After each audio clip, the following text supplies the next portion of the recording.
আধুনিকতার যুগে সাহিত্য থেকে মুখ ফিরিয়েছে বর্তমান প্রজন্ম। মোবাইল, সোশ্যাল মিডিয়া আর দ্রুত বদলে যাওয়া জীবনের ছন্দে হারিয়ে যাচ্ছে বই পড়ার অভ্যাস। কিন্তু সাহিত্য যে মানুষের মনন গঠনে কতটা গুরুত্বপূর্ণ তা চিরকালই অপরিসীম। সেই বিশ্বাস থেকে ডিজিটাল যুগে ছেলে মেয়েদের সাহিত্যের দিকে ফেরাতে নিরলস লড়াই চালিয়ে যাচ্ছেন 63 বছরের এক কবি। পূর্ব মেদিনীপুর জেলার এগরা 2 ব্লকের উদয়পুর গ্রামের বাসিন্দা কবি শঙ্খ শুভ্রপাত্র। বর্তমান সভ্যতার শিশু ও কিশোরদের কথা ভেবেই তিনি কলম ধরেন।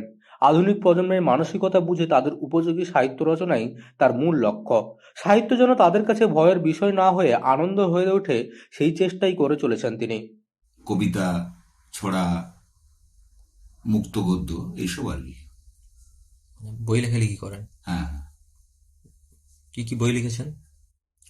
এ পর্যন্ত আমার 10টি কাব্যগ্রন্থ এবং একটি ছড়ার বই, ট্রেন ছুটেছে কুজিজিক, এটা বেরিয়েছে।